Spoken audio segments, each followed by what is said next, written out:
This is the Fly Culture Podcast with me, your host, Pete Tigers.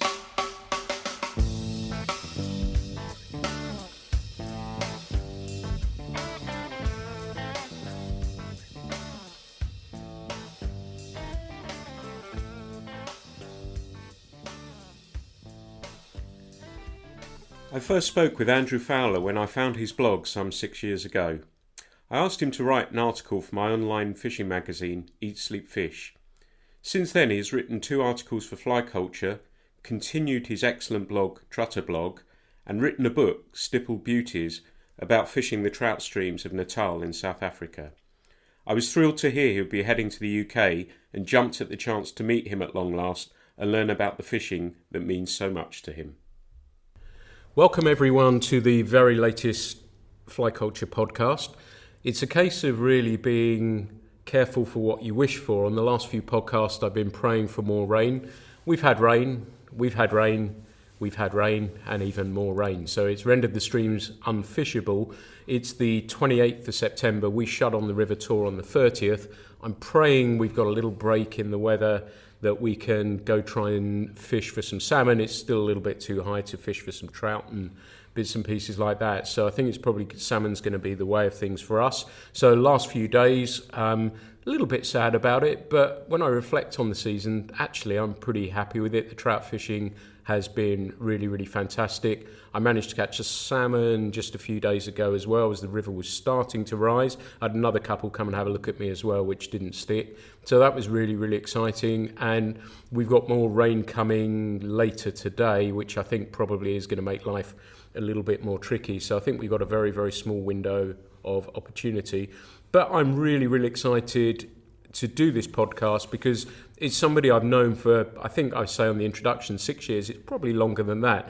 And that's Andrew Fowler, who's come over from South Africa to do some fishing and some other meetings and stuff like that. And it turns out that he's heading down to the West Country, and I'm really pleased to actually meet him. As always is the case with these podcasts, we're going to try and do some fishing afterwards as well. So I'm going to take him to my beloved river tour. But Andrew, it's really cool to have you down here and to meet you at last in person. Yeah, likewise, Pete. It's great to be here. It's been quite a while, and I didn't know that we'd ever get the opportunity to meet. So it's fantastic to be here. Yeah, that's the great thing about the online magazine. Like I say in the introduction, when we first met at Eat, Sleep, Fish, and I happened to find your blog, Trout, and really, really enjoyed it. And for me, you captured exactly how I feel and so many other people feel about fishing. You love fishing, you care deeply about the fish and their environment as well. And I think that's really important as well. So it's been great to have you on that part of the journey.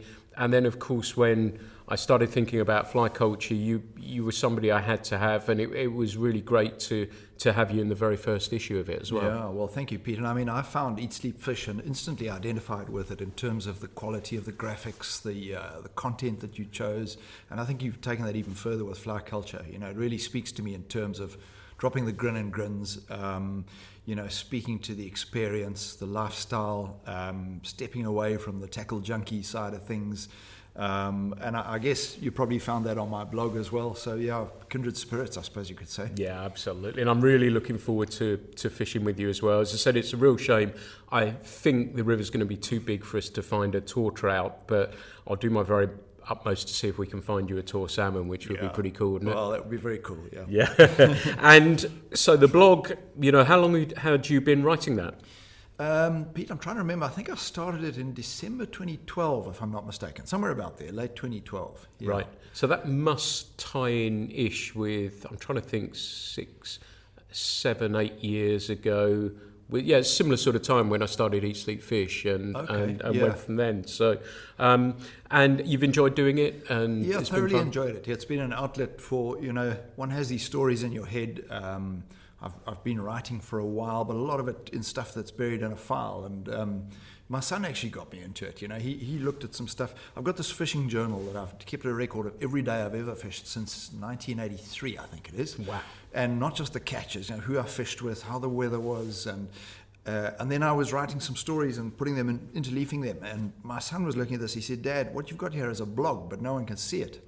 And he actually pushed me to get started. And it's been a nice outlet instead of having that buried in a file, you know. Yeah. You get my utmost respect for doing a journal of your fishing. I've tried really, really hard, and I know Paul Proctor, who we had on, has detailed analysis of everything, and I've tried. Yeah. Part of me, I think, wants to be able to look back when I'm too old and decrepit to go onto the river to look back. But part of me wants to try and hope that I can hold on to those memories. And very often I can't remember. I'm very fortunate that I meet so many wonderful people in fishing that I can't always remember their names, but I can remember where they fished, where I fished with them, where they caught fish. The fishing sticks, doesn't it? It does, your marker. It really does. And I've got this now get out clause that when I meet somebody and they go, "Hey Pete, how's it going?" and I can't always remember their name, but I say to them now, "Oh, I don't recognise you without waders on." So that's the way I tend to get out of it. But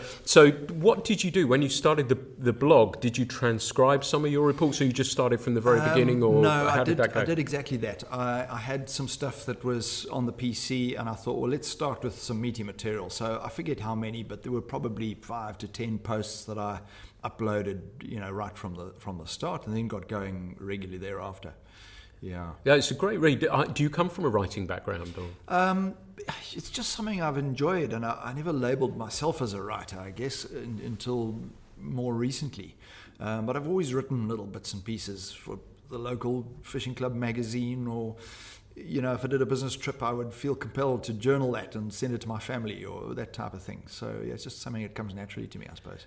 And so your next step was to bring your book Stippled Beauties, which is a fascinating book about what fishing, again, where we click so well, I think, about fishing, what it means to you, where you fished, what you've done. There's advice in there. It doesn't matter if I hope one day I will fish those streams, but it doesn't matter, because if you love fishing, you would enjoy the read. And it's a mixture of everything, really, isn't it? Yeah. Pete, for me, my fishing experiences are there's really so much more than the fish to me, and I've got a lot of guys who are great friends of mine who are very fish focused, and that's fine. But if I go and fish a river, I need to know which way is north. I'm interested to know about history, who owns this place. You were talking this morning downstairs over breakfast about the fact that there used to be grayling and that one was caught. That stuff really drives me. So I'm a maps and history guy. And the environment I'm in, what's indigenous, what isn't, what's the state of the river. And so I try to bring that into the book, the weather patterns, the broader experience of the whole thing, rather than just technique of fish. And a lot of that translates to other rivers as well, really, doesn't it? It's people can gain information and your knowledge and skill from that as well. And it was just I was looking through it again the other day. I read it and then had another look through it the other day, knowing that we were meeting, and it's just beautifully put together, and it's not sort of a hardback, but it's one of those ones you can sort of pick something up, it up, have a look through, and then put it down again. But was the process a long and difficult one to come to, and how did you come to the idea that you wanted to actually bring a book as well? At some point, well, look, to be honest, when I started the blog, I had in mind writing a book, and I thought, well, you're not going to sell a book to anyone unless someone knows who you are. And that's something doesn't come to me naturally. I'm not someone who likes to punt myself. But I saw a need to do a little bit of that, otherwise it was going to sit on my shelf and my shelf only. And I some of the blog posts I was happy with, and I thought, it'd be nice to catalogue these into a book. It was actually quite difficult because I had a number of pieces I wanted to put in the book, but they didn't flow well. So I kind of wrote the thing in a very itty-bitty way, some of it backwards. I put a whole lot together and said, no, it's missing a link, and then I had to write the link. So it was quite a messy process. I suppose it probably always is when one writes a book, but it wasn't like I started a story at the beginning and wrote through to the end. I cobbled it together. A good mate of mine read it a couple of times and said, Andrew, you jumped from this subject to that and there's no link. And then I went away and wrote that, so that's kind of how it happened. It took me about 2.5 years, I think. Wow. And was there an inspiration for that? Was it more the blog, or was there other writing that you thought, actually, that's really inspired me to want to do this? Yeah, I've enjoyed so many other books. Look, I collect fly fishing books. I've got a lovely collection of books, and the books that I enjoy are the story books. Yeah. I've got a whole lot of technical books. I use those to put myself to sleep. But the story books, the Gerachs, and of course in South Africa we've got Tom Sutcliffe, who I'm sure you've heard of. Yes. A wonderful writer, and I guess Tom's an inspiration in that he's done that thing where he writes a number of stories. He does a journaling or a sort of essayist type book, but there are a number of others as well. And I thought, well, we've got a story to tell here in the KZN Midlands, and there's very few books, or very few recent books.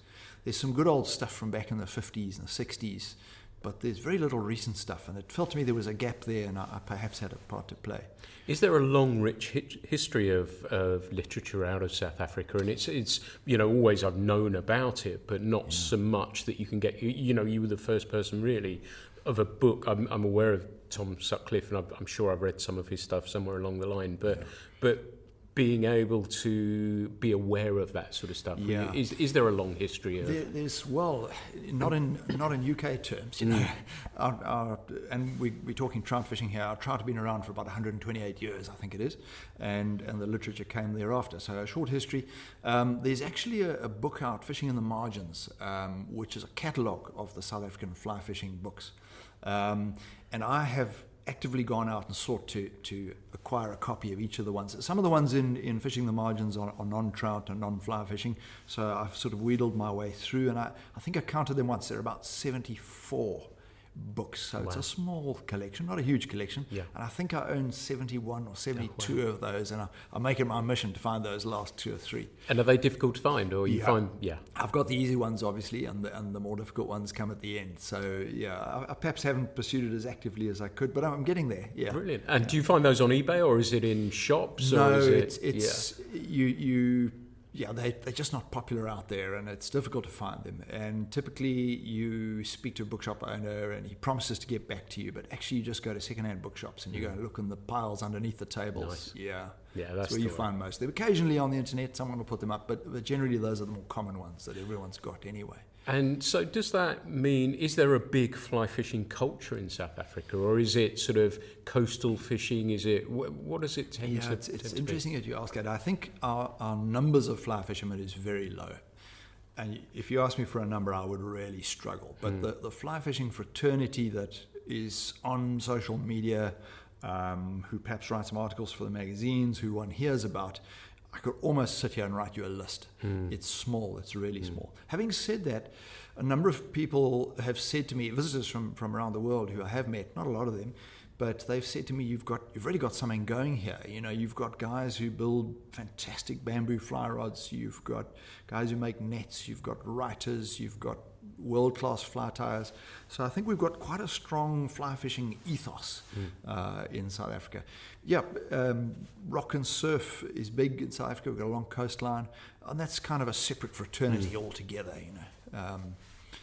But quite a close-knit fly fishing circle, and I think, let me say it, quite up there in terms of their knowledge, their awareness of what's going around the world, what the latest trends are, where the venues are, how we compare to other countries. We're quite engaged with that, I think. Where do you think the influences come from? I guess they started off probably from the UK, but is there an American feel? Is there Canadian? Is there Australian? Is there where does it come from? Is it everything? Definitely starts with the UK.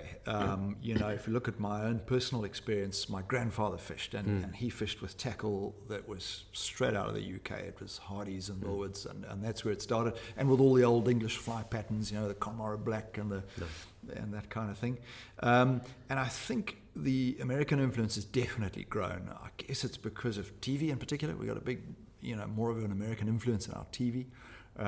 So it's a balance, but British in the past, and you can tell the old timers like me, because we still weigh our fish in pounds and measure them in inches, and the other guys are in centimeters and kgs, which I don't understand at all, by the way. I'm so pleased you said that, because I'm exactly that. I was on the cusp, I think, at school where they were flirting with the idea of metric, but we taught in imperial, and it's wonderful that fishing's still in it's weird. imperial. I have no idea. A bag of sugar I measure in kgs. If you told me how many pounds it was, I'd be lost. But a fish, I can't tell you.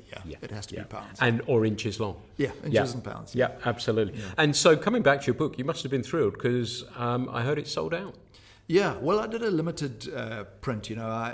With these things, you either go to a publisher, and if they believe in you, they'll print, but you got to pay for the print, and you got to do a minimum of whatever it is, number of 1,000 copies, and you got to go and bond your house to do that. And I thought, let me take the lower risk route. So I didn't do a lot. I think there were 400 in all, if I'm not mistaken. So a very low number. So aim low and achieve success, But you must be very proud of that. Well, yeah, it was a feel-good project, and I didn't print anymore. I've got down to the end, and I thought, well, let's quit while I'm up, Do you think you got another one in you?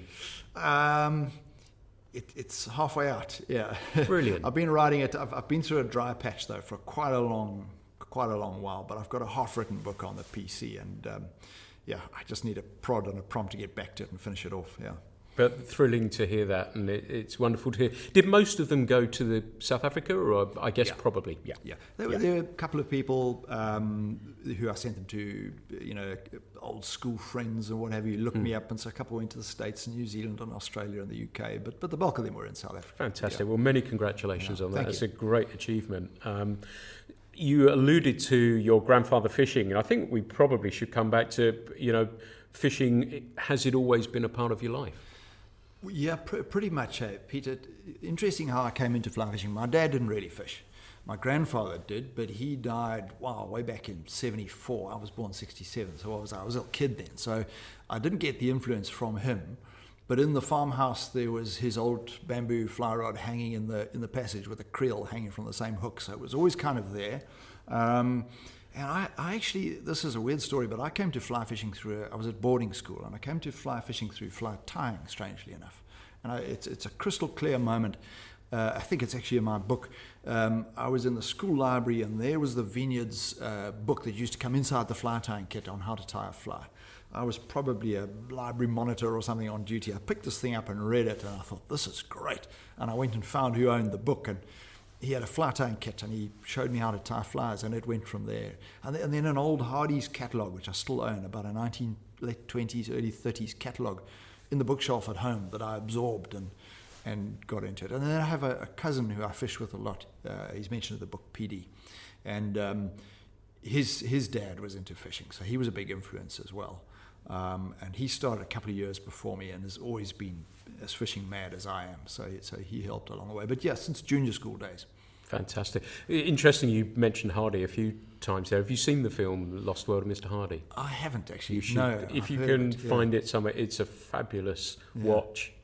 Really interesting, and where you'd see, a company that you were fishing for Messier somewhere or other, and they'd build you a rod, and they show the factory floor of loads of people tying flies at vices and everything. It's just fabulous to see what a business that was, and I suppose to a degree still is, but how different it was back then, and what a big part of it.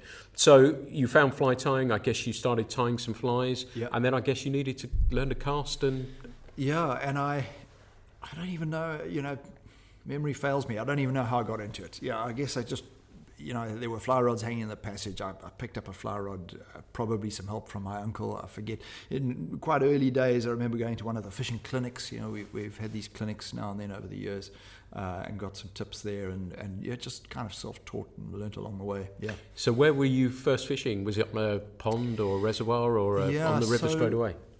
It's an interesting one that you'll find that in our area, the fly fishing was all in rivers, because there are no natural lakes, or very, very few natural lakes. And when I came into fly fishing, there had just been a great number of what you might call ponds, and in South Africa we call them dams. A number of farm dams built, and back then what a lot of people don't know is that the government was subsidising those, so farmers could build a dam at a relatively low cost just because it beautified their property. And of course they stuck trout in them, and the whole of South Africa, particularly KZN province, went dam mad, if I can call it that. They were suddenly catching fish that were going 3, 4, 5, 6, 7, 8, right up to 10 pounds, and their eyes were the size of saucers, and they forgot about the rivers. And that's where I started. So we fished dams to start with, and the rivers were an aside. But if I look back in my journal, there were definitely river fishing expeditions from way back, but dams predominated, and now the rivers are back in favour. and it's been quite a substantial swing back to the stream fishing.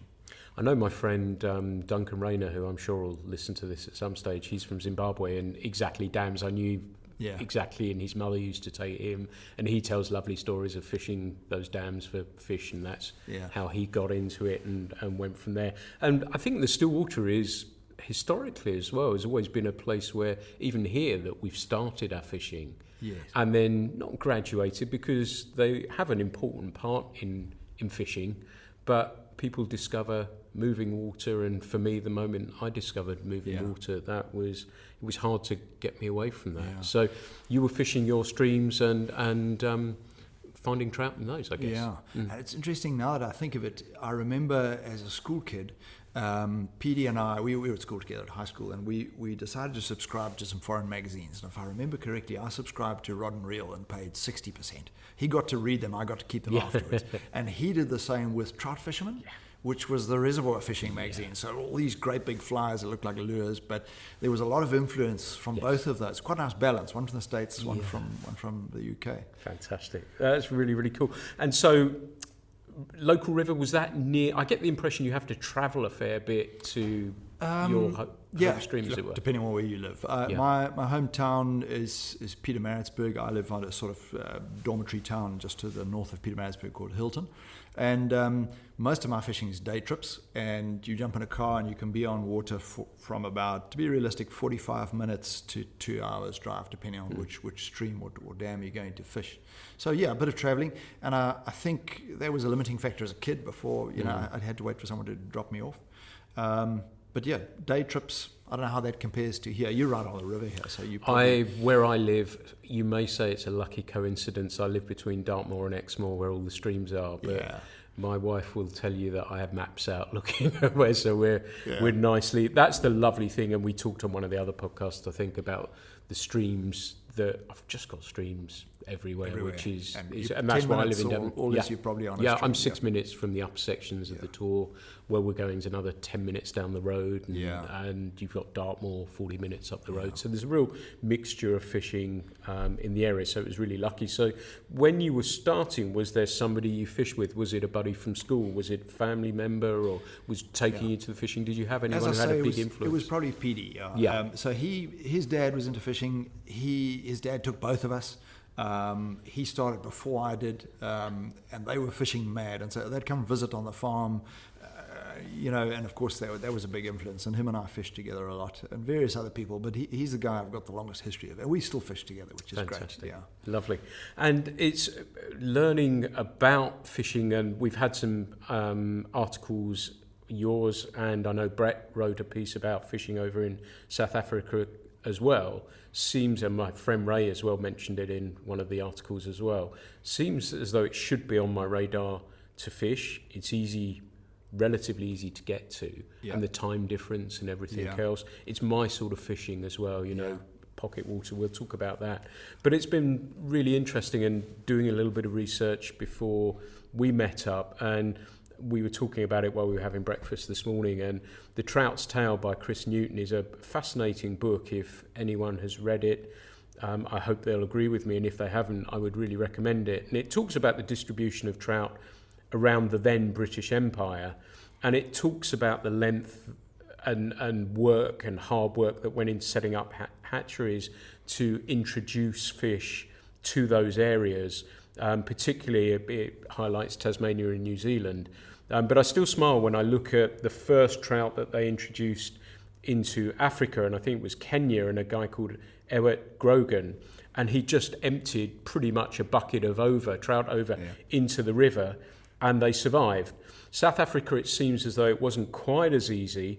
The over kept dying, but the fish that first took were on the Bushmans and the Umgeni in Natal, which are your home rivers. So it's kind of interesting reading that. You know a little bit more about that. I know it took some getting the fish to take into those rivers, didn't it? So a friend of mine, Jake Allison, wrote a little pamphlet, almost not even published, called Greenheart to Graphite. Oh, great. And that gives the full history. It's probably the most comprehensive history. He pulled all the information together, and it's a tiny little pamphlet. that tells the whole story of them bringing trout. And what they got wrong is that they hadn't worked out the altitude thing. In South Africa, because of our warm climate, you've got to be above, and I'm going to use meters here, 1,200 meters above sea level. No idea what that means. Yeah. Okay. So if you look at it, if I'm not mistaken, the Bushman's ones actually failed. They got it right on the Moy and the Mgani, but on the Bushman's they stocked them too low down. And in fact, where you look at their positioning of their hatchery was in the Kaap Kloof, which is marginal. And they later moved it to Belgaan, which was a little bit better. And in fact, they would have had a rip-roaring success if they'd just gone further up the valley to the Camberg or somewhere. It was just really about temperature. But yeah, they worked hard at it. They had a couple of failings, but persistent guys, and they got it going. And so the fishing in South Africa, I'd love to learn a little bit more about it as well. I assume obviously the fish, the rivers are fed by mountains. Yeah. And would that be Rain snow fed. melt? So will you get runoff and? Yeah, rain-fed. So we have this unusual thing. We have these very dry winters. And if they were wet, we would probably get a lot of snow because the temperature's there. But we have these dry winters. Now, you were talking about rain earlier, and we've just come out of winter, and a particularly dry winter. I mean, I'm talking 5 months of not a single drop of rain. Wow. And that's pretty normal. So we have these hot, steamy summers, lots of rain in the mountains, and rain-fed rivers, and they get awfully low this time of the year. So our season opened now on the 1st of September. Yours is about to close, and our rivers are devilishly thin, very difficult. The fish are skittish. They're low and clear.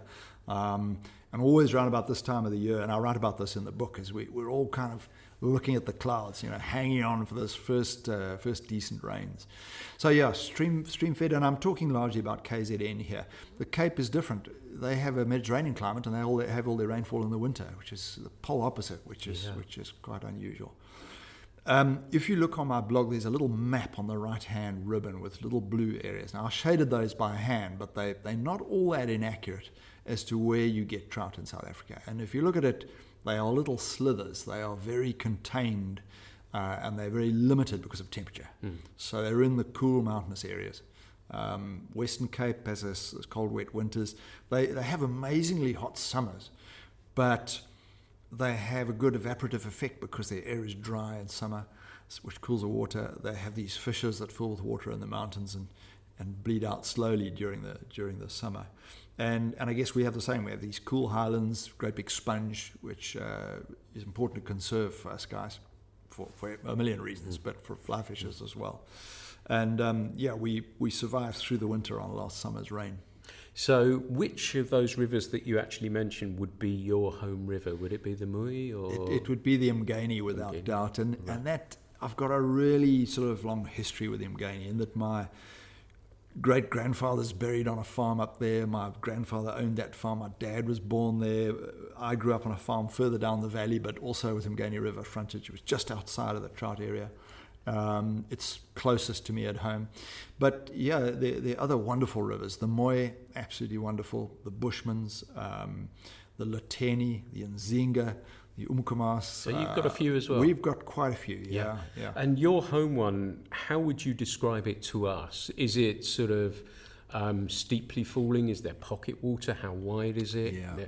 Okay, so the Mgani, it gets to the size where you can start flicking a fly into it, and 17 k's later it goes over a waterfall into a gorge that's too warm for trout. So 17 kilometers of Trout River, it's pretty short. In its first 3 or 4 kilometers, it's an upland stream, pocket water, quite steeply cascading, pretty water. And then it quite quickly turns into meandering meadow water. And it's not a spring creek, but it's a process. The closest thing you'll find in South Africa is a spring creek. Lovely. And can you target fish there? You can see them? You can, but it's the colour of the bed, the fact that they're browns, they are difficult to spot. One aims to spot them, but we fish blind most of the time. Right. Then the other rivers are faster and quicker. The Leteni in particular, it's kind of staircase water, a lot of it. The Upper Bushmans, the Moy are the same, a lot more of that faster water. Both of them then go into more pastoral water lower down, but they are less of that sort of meadow water than the Mgani is. And what would that be? Would that be rainbows and browns, or? Okay, browns. So here's the fascinating thing. If you look at a map of South Africa, there's a protrusion of the Drakensberg of Lesotho that comes out to its furthest point to the east. And if you put your finger or your pencil on the end of that point, the mountain you're on is Giant's Castle. And a whole number of those rivers have their source on the Giant's Castle. They either flow to the south or the north, but they're on that spur of land that sticks out. And all of those rivers are brown trout rivers. And to the north and to the south are rainbow rivers. And in both cases, they've stocked the one species in the other's river, and for whatever reason, they don't survive. They peter out, and no one knows why. Wow, that's we really don't know why. Yeah. But browns are less common in South Africa. Right. And where I sit, my four closest rivers are all brown trout rivers, which is great. For us, it's something slightly unusual. And is it like the US, where the browns are slightly more revered because of them being a little bit more trickier to catch than rainbows, say? Yeah, they are. Well, in my mind, they are, and I like to think in other people's as well. I think there are fewer of them. If you go down to the Western Cape, it's just about only rainbows. Northeastern Cape as well, which is an area we go and fish a bit closer to home, and up in the Transvaal, mainly rainbows. So the browns are a novelty. And I think it's more that than anything else. And do you have local patterns that have developed over time, or are things transposable? Yeah, no, they have. I mean, in the early days, I go back to my grandfather fishing with an Invicta and a Pennell and these kind of things. But we've migrated to South African patterns in a big way. Yeah, we've got a whole host of patterns. Yeah. Look, there's so many out there nowadays, aren't there? You start to battle for names, kind of thing. And everyone's got their own pattern, and they've all named it after themselves. Yeah, modestly. Yeah, but I mean, just to speak of some very South African concepts, the one which really has taken hold is this halo hackle concept. So you've got a dry fly with a hackle that's matched correctly for your size 16, and then you've got, to start with, they used to use a hackle. Now we've gotten to squirrel tail fibers that are much longer, and you tie in with those very sparsely and give you that big spidery footprint. Helps float a delicate dry fly, makes the footprint a little bit bigger, and that's very much the halo hackle is a South African concept, which and I'll show you some in my box. Yeah, I look forward to seeing those. They're great fun. And terrestrials, I guess, must play a terrestrials are quite significant, but I think we feed off a lot of American patterns, a lot of the foam hoppers. And then coming to the nymphs, Tom Sutcliffe's got a great nymph called the Zac, which is really a very simple thing, sort of peacock. One of them is stripped and the other is not, sort of tied into a rope and a sort of palmed type effect. Very simple, normally quite well weighted, but there are a whole host of patterns out there. Yeah. And so, what are you tackling the streams with? What sort of length of rod are you using? What line weight? Is it long leaders? Is it? Yeah. So obviously, again, that's going to vary depending on who you speak to. So the latest thing is the tight line nymphing, the Euro nymphing. I'm personally not into that in a big way. I just love that arc of a fly line, and I catch fewer fish, and I'm happy for it. So for me, it's when we go up in the mountains on the smaller streams, it's a 1 or a 2 weight. I've got a little 2 weight that I use, a little 7 foot something. On the bigger rivers, down on the lower Bushmans or on a windy day, I'll be using a 9 foot 4 weight, which is probably a little bit longer and heavier than some guys would consider, but I've got my reasons for that. And then my bog standard's probably a 3 weight, sort of 8 foot 3 weight. And leaders, as long as I can manage, and I'm not the greatest caster out there, so I'm probably going to a sort of 12 to 18 foot leader. Oh, right. So it's quite a long somewhere around about there. And fishing, I think there's a whole host of us who fish dry fly whenever we can. Yeah. We aim to find a rising fish, we aim to spot a fish, and we aim to use a dry fly. We probably catch more fish on nymphs, if the truth had to be told. And will you fish like a dry dropper type Yeah, setup? definitely. Hopper and an ant, and there's a searching pattern. Yes, Perfect. definitely. Yeah, really. Or an indicator. I use indicators, probably too much, but Yeah. No, if it works, as I've said on previous ones, you fish what's appropriate, don't you? And I'm kind of with you on the Euro nymphing. I really, and I think I may have mentioned this before, I really enjoy it. Summertime here, or trout season here, I don't use it at all. I've stopped using it because I'm getting in my old age more about the fish. It's not about the catching. Yeah. Give the fish a chance as well. And my friend said to me, we do this because it's hard. Yeah. And so I like to try and give the fish a chance. If there's been big water, and I have actually done it in the summer, I was fishing with my friend Gerald on the Tamer, and we'd had some water and the grayling season had just started, and I just wanted to try and catch a grayling, and that would have been the best way to do it. And with grayling, I'm imagining that urine nymphing's a good way of catching them, isn't it? It's a really good one, if you look at the underslung mouth. However, October time, they'll be rising, and throughout the summer, obviously, as well, but they'll be rising as well. So you catch them on dry. But I think the urine nymphing is, it's a little bit like what motor racing is to the car you and I drive. There are a couple of things in there that came from motor racing, and I think it's certainly taught me to go to finer leaders because they're less inclined to swing up in the current.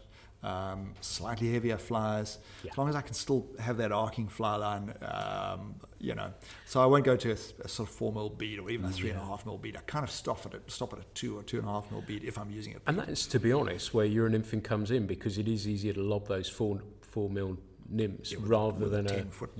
With a 3-weight rod, it becomes a little bit problematic, and then you can suddenly make that set up 8 mil of 2.4s or even more for grayling time if you want 3 flies as well. So you can plumb those depths. But I'm kind of with you in that I want to make a nice cast, and that's part of why I love fly fishing so much, is that the casting aspect of it is, to me personally, really pleasing, and that's a nice one. And I feel that about your double-handed spey casting. It's something I've never done before, but I can watch that and it just grabs me. I can feel that pull of the line. I can see the synchronization. It's just wonderful, and I think that kind of talks to us a lot, doesn't it? That, putting out a pleasing cast, and if the fish doesn't take any notice of the offering, there's still a pleasure in that, isn't there? I think the first issue of Fly Culture, my wife Emma wrote a piece about her salmon fishing and her introduction to it. We were down on the river yesterday actually, and she was trying at the time to string a number of good spey casts together. And that was a pleasing part of it, to get a sequence of 5 or 6 good ones.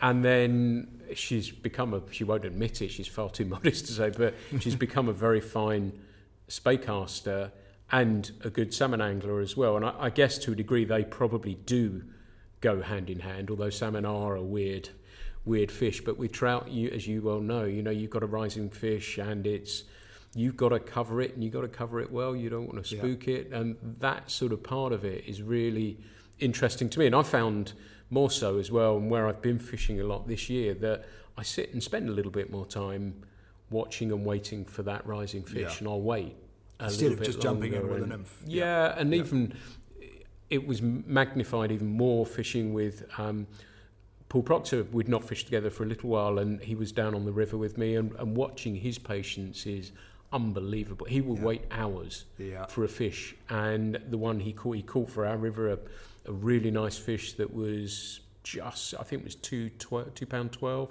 something like that, which for the West Country here is a Peter, really big fish. I keyed into that because you'd caught a great fish just before that, hadn't you? A couple of weeks. I saw that photo, and I appreciated that because I've been watching your rivers, and I can see that you've got similar sized trout to us, sort of 10 to 12 inches, a whole lot of those. And that was, what size was that fish? Well, we weighed it because Emma was salmon fishing at the time, and I said, I don't really feel it. I'm just going to pull a streamer and see. And the river had done its clearing down, but I thought perhaps some fish are coming on the feed.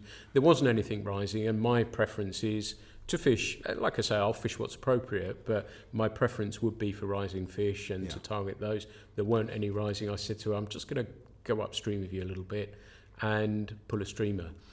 And so she had the salmon net, so we actually weighed it, and I mentioned it, I think, on the podcast, but we weighed it was just under 4.25 pounds, which wonderful. Is And then you said to Paul in the podcast, you spoke about it briefly, and you kind of said that probably won't happen again. And then, am I right? Did I pick up on that? Did you guys go and get that? He got a good he fish caught that one, absolutely. That same day after you'd finished your podcast? So that was, absolutely. I and thought he that was is the case. master of, probably in the UK, is one of the small group of people who can consistently do that. But he works, it's that patience. He will wait for that, and I think he says as well, sometimes he'll walk past fish and then kick himself afterwards, but he's looking for that one I've fish. got a mate, Anton, who I remember one day recently on the Mgani where we got down there. I looked at the river for a bit, thought about it, thought where to cast, waited for a rising fish and started fishing. And he's a smoker, and I turned around and there he was puffing away. He hadn't taken his fly out of his keeper. Well, I'd finished fishing the first pool. He still hadn't taken his fly out of the keeper.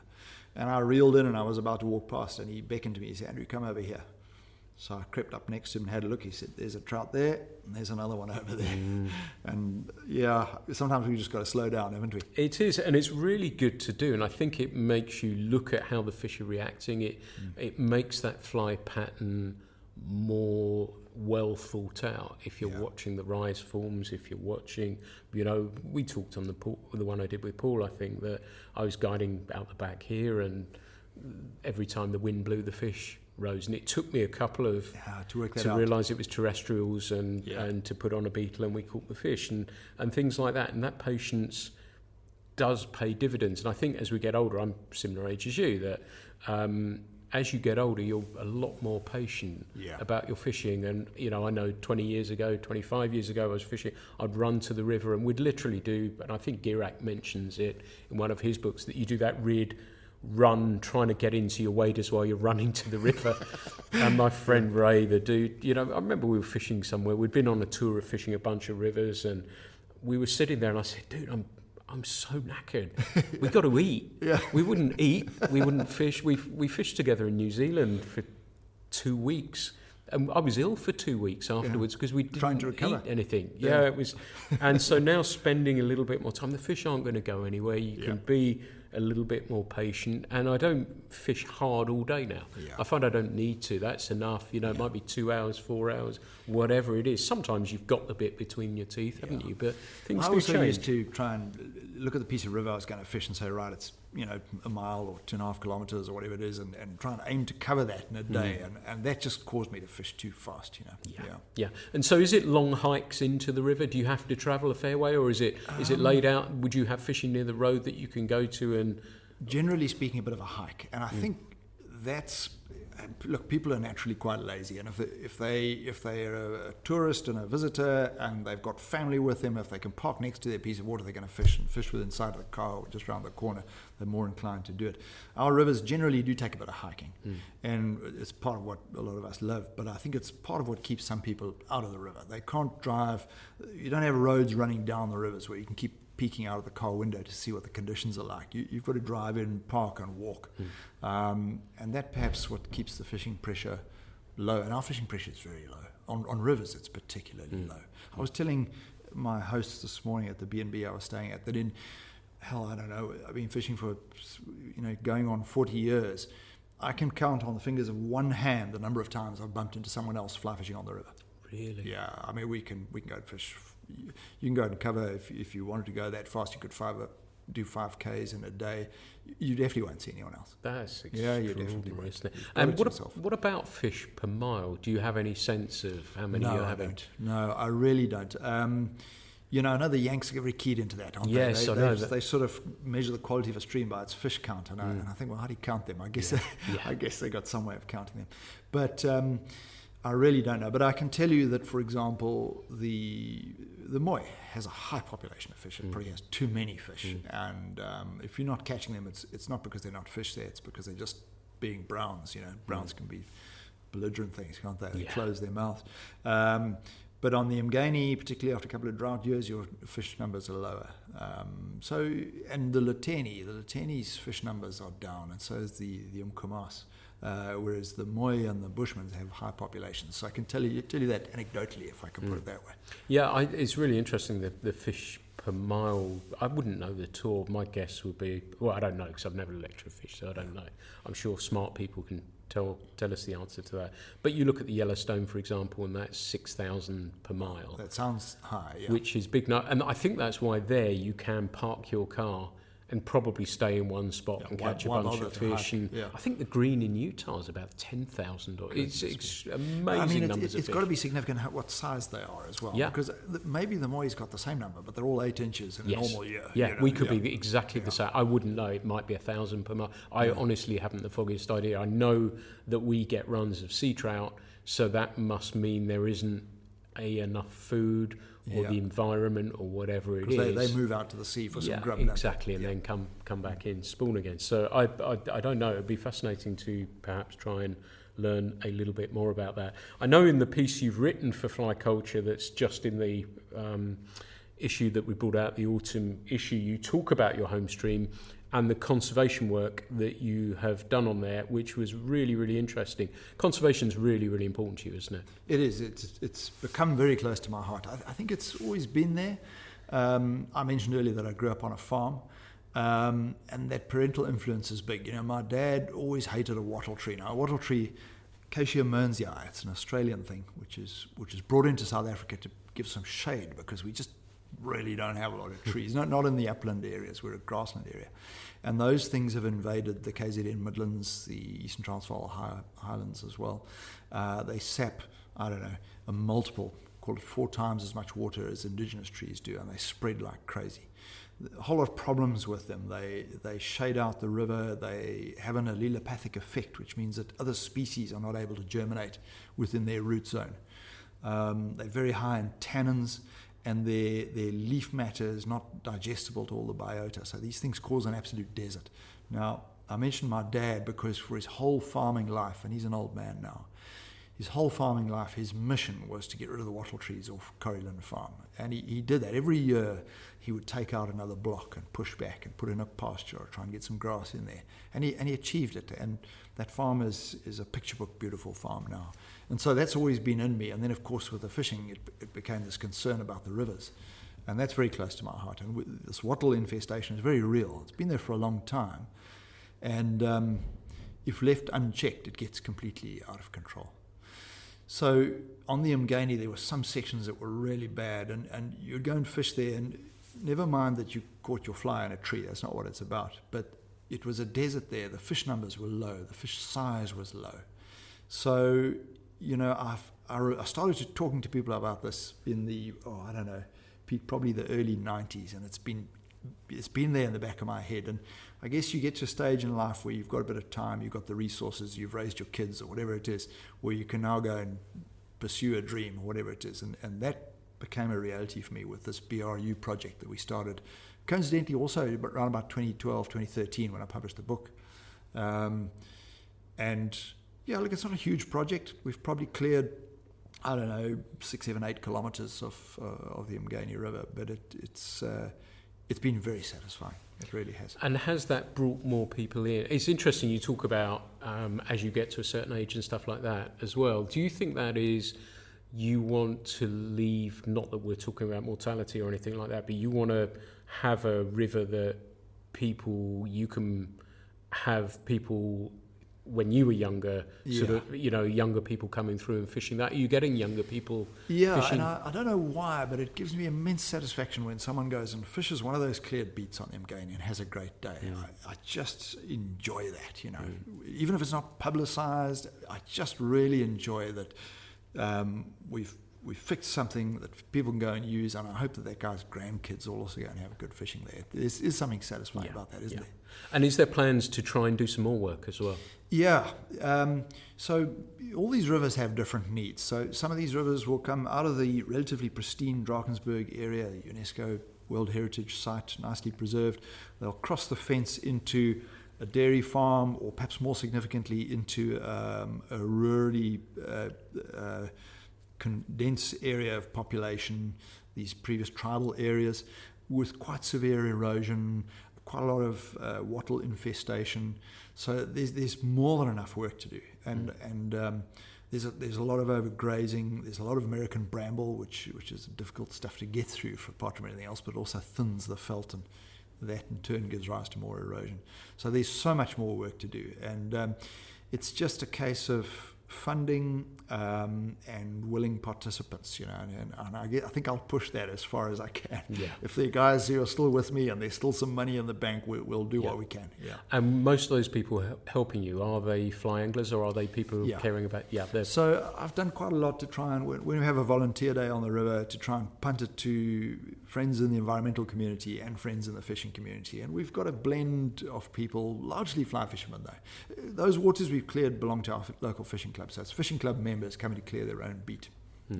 Yeah, it's like the same happens here, I guess, as well. So it's wonderful to hear that people are, like we said at the very beginning in the introduction, caring about the environment and the fish, and that seems to have changed probably in the last 10, 15 years with the Wild Trout Trust. And I think you guys are way ahead of us. I mean, it's one of the reasons I've come to the UK, is to come and learn what you guys have done here and start that in South Africa, because I think we've got a lot to offer.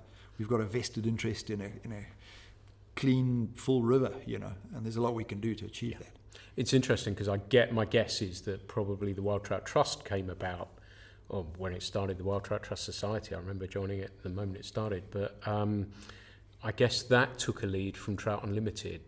Yeah, and could well have. Yeah, from there, I would guess. Trout Unlimited is something I follow on social media. Been in touch with them. They've got political strength, and they've got money. numbers. Yeah. I'm following what's going on in the driftless area. Yeah, that looks amazing fishing, doesn't it? Incredible, man. But also the amount of money they've spent, and it's inspirational, isn't it? And that it is, and the fishing there as well seems similar probably to what you have and what we have as well. Well, that's it. I'll tell you what first caused me to sort of go and research this area and look at it is I opened a website or a magazine or something and saw a picture and said, hell, is that on the Mgani? And then discovered it was actually on the driftless and said, okay, there are a whole lot of differences. They get a lot of snow in winter and all the rest. But aside from that, it just looked so similar. Yes. Then I see they've got problems with silt and they're working on their river. And it just clicked with me immediately. Yeah. Yeah, there's a video I think on YouTube somewhere about the driftless fishing, the driftless. Yeah. But that's on my radar as well. It has been for quite some time. Looks absolutely amazing. But yeah, it's amazing how these things can reach influence now. And sometimes we talk about social media in a negative way, but things like that really can be great to hear, and you can reach out and speak to people as you're doing now and make contact and learn, and the knowledge is spread all around the world in this case. Yeah, it is indeed. Yeah, the global village. Yeah, absolutely. One of the things I wanted to ask you about as well, seasons as well. So it sounds as though you have a season. Is that the case in South Africa as a whole? Or? It is, the seasons used to be promulgated by law. Law is quite a messy thing in South Africa at the moment. We're battling to control murder, let alone when people fish, unfortunately. So there is, most of us observe a season, and our fishing club observes a season probably more out of a sense of nostalgia than anything else. I mean, I mentioned to you that the Moy's probably got too many fish. In fact, not probably, it definitely has. And if people trampled on the reds, the truth is they'd be doing it a favour. But people will shudder to hear me say that because it just sounds wrong. And I know that in the Northeastern Cape, they've dropped the fishing season and said, well, you can fish any time of the year. They've also got too many fish. Yeah. And the little village of Rhodes could do with some winter tourism. So there was a reason for it. But yeah, we do observe the season. Fish are breeding in our winter, which is a trouble for our trout because they're breeding in the dry season when they need consistent flow, and that's sometimes at risk. So we have quite a feast or famine situation. You have a good autumn, like we had last autumn. You have good flows, and you'll have a good breeding season, and you'll have fish all over the place, arguably too many. Then you go through a drought and you'll have a big thinning of the population. We went through a big drought in 2015, 2016. And since then, until this year, the average size of our browns in those home rivers of mine have been just the best they've been in 30 years. They've been phenomenal. And what do you mean by average size? So, I mentioned 8-inch fish on the Moy. Yeah. Really, on an average year, if I look at my 30-something years, 8-inch on the Moy is you'd catch lots of those. And if you got a sort of 2-pound fish, it would be really great. The Mgani, lower numbers, more inclined to catch a 2-pound fish. In the last 3 or 4 years, Pete, I got my best fish ever on the Bushmans in January this year. It was 22 inches long. Wow. A river fish, a lean fish. It probably didn't touch the scales at 4 pounds if I'd weighed it. But that's a really good fish. Wow. 4 or 5 pound fish. There's been a handful of those have come out in the last 3 seasons. Great excitement. Yeah. And of course, a number of people have got into fly fishing during that period. Well, they're in for a big disappointment. Yeah. I need to warn them. It's not always like that. Yeah.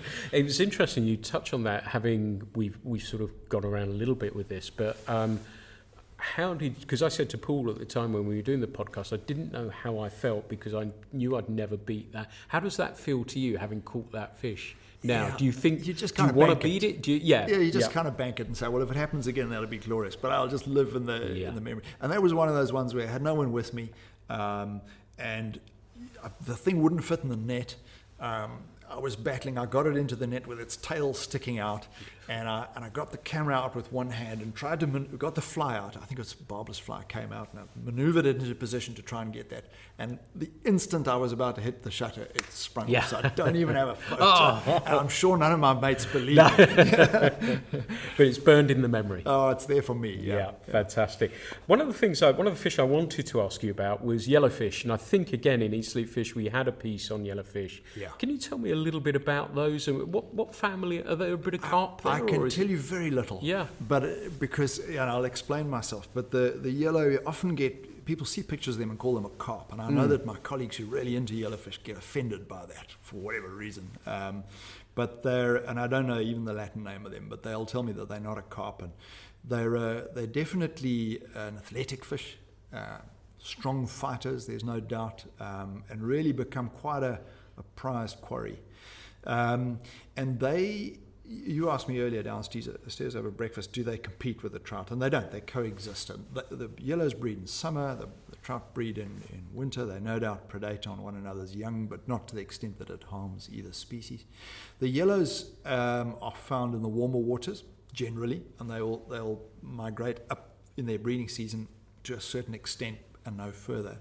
And I don't have a problem with yellowfish at all. The reason I don't fish for them is because I just love the upland areas. I'm allergic to heat. I fish up in the mountains, and that's where the trout are found. Right. Yellowfishing, though, there's no doubt about it. It's a great experience, and I had 2 young Canadians come and stay with me a couple of years ago, and they were just so excited. I took them down to this bushveld location, and you need to understand that bushveld is warm. The moment you see a thorn tree, you won't see a trout, and it's warmer. But it's where most of South Africa's game is. So these guys were fly fishing for yellowfish, and one took a picture of the other with a giraffe in the background. Wow. Which I can understand is hugely appealing. I can't promise you that today. So yeah, the yellows are great, and they're indigenous, and they've got a big following and a growing following, and it's wonderful. And our club is encouraging that. In fact, as I'm sitting here, I'm sorry not to be with my mates who are conducting a yellowfishing clinic on the Umkomaas River. Teaching guys, and they euro nymph for those quite a lot. Yeah. But beautiful fish, indigenous, and lots of them, and lots of places you go fishing for them. And do you get sort of younger, where the younger, cooler anglers, is that where some of them will migrate towards? Yes, because it's a different species. And there's a whole following of guys who are trying to see how many species they can catch on fly. They like the fact that it's indigenous. They like to go to an unexplored venue. So those fish have always been around, but they've never been considered a quarry. So you'll find a river that's had yellowfish in all the time. It's never been considered a fly fishing venue. And there are people who are pushing those boundaries and going off and finding a so-called new river and opening that up, and that's exciting. Brilliant. We're going to talk a bit tackle. You talked about that. Do you have a Hall of Fame piece of tackle, a piece that you always use, will never part with? Is there something that's your... So I've got a mate who's just got a forest of fly rods, and he says to me, Andrew, I promise you I'm not a tackle slut. Yeah. And I love that term. Yes. And I said to him, Sean, that's exactly what you are. But I'm not one of those. I don't have a huge... I've just got the tackle I need, But, I battle to think of anything. There's one thing that springs to mind, and this is... It's not because I revere this piece of tackle, it's just a useful piece of tackle. I got a fly reel that my grandfather owned. It's a hardy lightweight. Oh, nice. It doesn't have the perforated drum, so it's a solid drum. Yeah. I've tried to look it up at some point online, and I think it's late 1930s, early 1940s. And that's what I've brought on this trip. Brilliant. For no reason other than that's what's got my 3-weight line on it, and it's a practical piece of kit. But yeah, that's an old fly reel, and it's beautifully built. It's never had a repair or anything. I've never tried to restore it or anything. I just use it because it's a practical, good piece of tackle. My guess is it's probably worth something as well, more than sentimentally. It might be, but it's more. It's worth more to me on the fly rod. Yeah, exactly. It's good to use them and stuff like that. So South Africa, we're going to go and hopefully, and I know you're going to be doing a little bit of fishing in the UK. Is there somewhere you've always wanted to travel to? Is there somewhere on the list? Yeah, of course there is. Yeah. Go on then, tell me. Yeah. Well, there's so many of them. Our PD and I often chat about this and say, well, we're less inclined to go after fish where they're so much bigger than what we've got that we'll have to buy a new tackle. We want to go and have an experience where the fish are perhaps a little bit bigger than we've got, or easier to spot, but it's still applicable, and we can take some of the learning back. And it's something we talk about often. But obviously, New Zealand comes to mind. We've got one of my mates is married to a Slovenian, and he actually lives most of the year in Slovenia, and he's now put on these tours there. And of course, a lot of our guys from South Africa have gone over as a result because of that link. And then, of course, in the States, the driftless is an area I really want to get to. And I mean, you'll pick up from that the fish there aren't bigger, and they're not better, and they're not smarter. But I've just followed them, and I've gained a sort of a feeling for the area, and I want to go there.